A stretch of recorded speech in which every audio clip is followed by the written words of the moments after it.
Bonjour tout le monde, du coup aujourd'hui donc je reviens de WCQ de Nîmes. Bon enfin c'est le lendemain mais bon voilà. Je suis là du coup pour vous présenter la decklist avec laquelle j'ai joué. Donc j'ai fait top 32, précisément 29e place. Je pense que j'afficherai sur l'écran du coup les résultats contre quel type de deck j'ai joué, contre les match-up etc. Donc je jouais SS pur, je jouais pas la version Mashudu. Je vous montre cette vidéo plus pour partager un peu le deck, quitte à avoir des retours etc.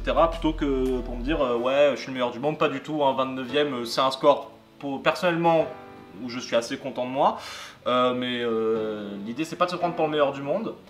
Je trouvais ça intéressant de faire cette vidéo là parce que le WCQ de Nîmes il a été assez particulier dans le sens où des personnes qu'on attendait très haut n'ont pas forcément excellé, d'autres personnes ont un peu créé la surprise, il y a eu des decks un peu surprenants qui ont pop, il y a eu un Cyber Dragon à un moment qui était très haut, bien que ça soit très fort, je dis pas le contraire, mais de le voir à un moment je crois qu'il était genre en 5-1 ou quoi que ce soit, c'est un très très beau résultat. Il y a eu du Make Knight Invoqué qui était très haut, optimisé pour le go second. Il y a eu de l'Altergeist, eux par contre je les ai pas du tout croisés. Donc voilà, donc là je vais juste à peu près vous présenter la decklist. Avant toute chose, du coup, j'aimerais remercier John, du coup, qui est déjà passé plusieurs fois sur la chaîne, qui m'a aidé à monter la decklist, et Bruno de la boutique Geekland de Fréjus. C'est les deux qui m'ont le plus aidé, du coup, pour build le deck. Et bah, ils ont une petite part de mérite, du coup, dans le résultat que j'ai fait. Donc voilà, c'est à peu près tout. Du coup, bah, je pense que je vais largement passer à la présentation de la decklist. Du coup, bah, sans surprise, on va commencer par le main deck. Du coup, bah, 3 raies, jusque là, rien de bien folichon. Un drone et un renfort, donc ça globalement, c'est pour tout ce qui est call monstre. Pour continuer sur de la consistance, encore une fois sans surprise, 3 engage, 3 multi-roll. Je pense pas que ça soit utile de s'attarder là-dessus. 3 terrains et pas 2 parce que bah vu le nombre de briques avec SS c'est quand même vachement intéressant d'avoir ce terrain là, bien que moi je sois complètement maudit avec, dans le sens où j'ai fait un calcul sur on va dire sur une base de 100 tentatives de résoudre le terrain. Je crois qu'il y en a seulement un peu moins de 25% qui sont passés en tout, donc bon voilà, c'est pas la folie, mais bon ma poisse ne me quittera jamais, j'ai l'habitude. 2 terras tuto le terrain et pour faire plus de MP au cimetière. Un gobelin parvenu, toujours dans la consistance. L'engine foolish plus fusion métalphose, qui m'aura sauvé bon nombre de fois, mine de rien. 2 desire. J'étais pas du tout sûr de mon coup en jouant 2 desire. Au final, ça m'a beaucoup plus aidé que détruit. Pendant la phase de test avant le WCQ en local, une fois j'ai ban les 3 raies, j'ai réussi à m'en sortir. Je pense que la pire fois ça a été où j'ai droppé terraformation alors que j'avais plus de terrain et un deuxième pot. Globalement assez content de la carte. Pareil, j'ai une malédiction avec celle-là, hein. Si j'en ai une en main j'ai forcément l'autre quasiment instantanément, donc bon voilà. Mais globalement voilà, vraiment je regrette pas, sachant que moi je voulais pas jouer Mashudu mais que c'est quand même extrêmement fort. D'ailleurs bah, la personne qui a top, sans surprise d'ailleurs, c'est Paul Chefnaker qui a fait je crois du 6-0-1 si je dis pas de conneries. Il a top avec Mashudu, donc après voilà, à suivre, à faire à suivre. Pour tout ce qui est N-Trap, du coup, j'en jouais que 5, donc les 3 H, hein, El Famoso N-Trap contre à peu près tous les decks. Hein. Je les sortais quelques fois pour en mettre des plus optis. Par exemple, je sortais H contre Trou Draco pour rentrer Ogre. Les deux autres, de Infinite et pas de Veller. Déjà parce que j'aime pas Veller, tout simplement. J'ai un gros problème avec cette carte, je ne l'aime pas. Elle m'a rien fait la pauvre, hein, mais je la supporte pas. Puis je préfère jouer agressif et me dire que si j'ai un effet à negate au début de mon tour en étant deuxième, bah je me dis que je peux Infinite à ce moment là, alors que Veller il va me regarder, il va me faire un bisou et il va se barrer quoi. Donc ça sert complètement à rien. Enfin voilà, après ça c'est les goûts et les couleurs. Pour tout ce qui est donc plus contrôle, El Famoso 3 Widow. Voilà, franchement quasiment la keycard hein, maintenant. Shark Cannon à 2 déjà parce que je trouve ça très fort, et même avant de jouer Pot des Désirs je la joue à 2. Bah, inutile de préciser que je l'ai laissé à 2 avec Pot des Désirs, hein. Si t'en bannes une, bah, il t'en reste une, si tu bannes les deux, bah, tu pleures, enfin voilà. Un Afterburner, donc ça c'est à peu près pareil pour toutes les decklists SS, hein. Bien que la carte soit extrêmement forte et que parfois j'étais en mode ah, si seulement j'en avais deux. Mais bon, au final elle se recycle avec multiroll. Voilà, ça peut passer. J'aime pas recycler les magies non rapides, on va dire ça comme ça, avec multiroll, mais bon, parfois c'est vraiment nécessaire. Les deux twins. Parce que bah, j'avais fait un métacall Machoudou, sauf que je suis pas tombé contre un seul Machoudou.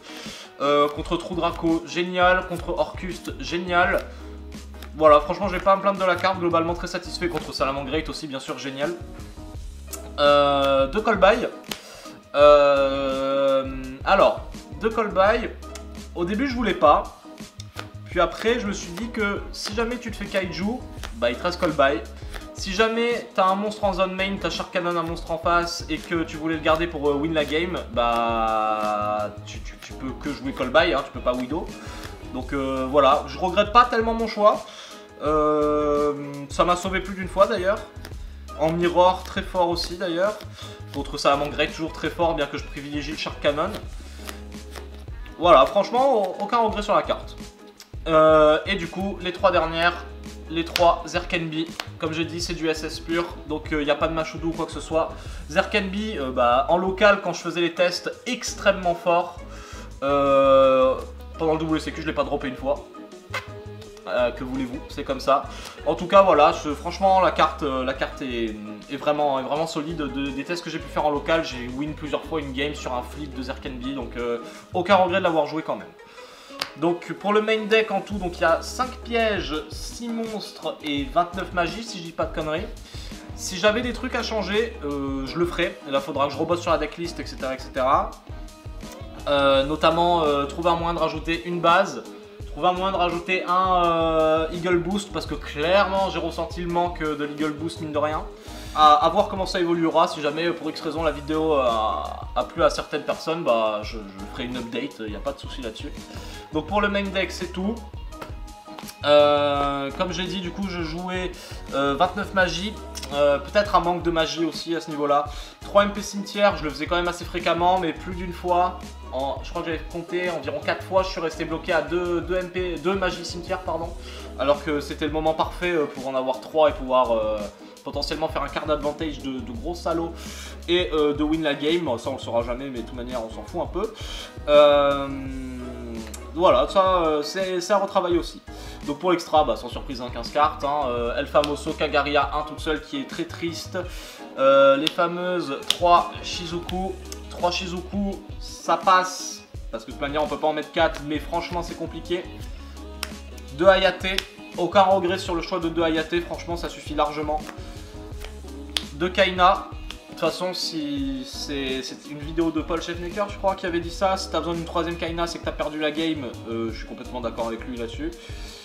Ensuite, on a El Famoso Package Ita qui m'aura sauvé plus d'une fois. Donc, une Ita, un Ningirsu et un Bomber. Bomber, juste incroyable. Hein. Maintenant, limite, je préfère sortir celle-là qu'un Boral Sword si je suis sûr de win la game. Bah, du coup, justement, El Famoso Boral Sword, qui m'aura permis quand même de faire 2 ou 3 OTK, il me semble, je sais plus trop. Le Nightmare Phoenix, que j'ai pas sorti. A vrai dire, cette carte là, je la mettais au cas où je tombe contre un Endymion qui me set le village des magiciens. Ça s'est pas passé. Bah tant mieux pour moi, j'ai envie de dire, j'ai pas rencontré d'Endymion.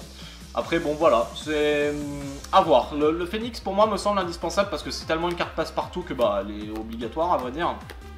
Mais je me suis jamais ressenti assez en danger pour en avoir besoin, du moins dans le tournoi. Et les dernières, donc c'est les 2 targets super polis, donc Dragon Fusion Venin Affamé et Salamangreat Chimère Violette. Les 2 m'ont servi, aucun regret. C'est tout pour les 15 cartes. Du coup, pour le side, pareil, ça va être de 15 sans surprise. Le side, j'en suis très content. Dans le sens où dans la méta actuelle, je le trouve vraiment opti pour un deck SS. Et puis je l'ai fait après, un side c'est aussi beaucoup selon ses impressions, mais bon voilà.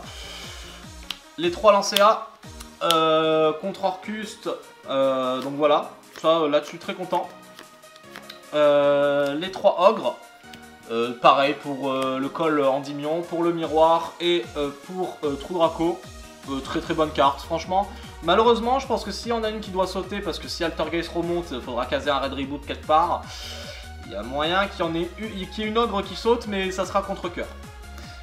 La meilleure carte de side, d'après moi, les 3 Pancras. Je remercierai jamais assez John d'avoir insisté là-dessus. Cette carte est fabuleuse. J'ai win je sais pas combien de games grâce à elle. Un grand merci à lui.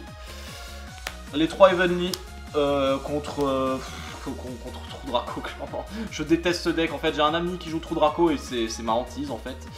Donc bon voilà, donc les 3 Evenly contre plein d'autres decks aussi, hein, donc voilà, sans regret.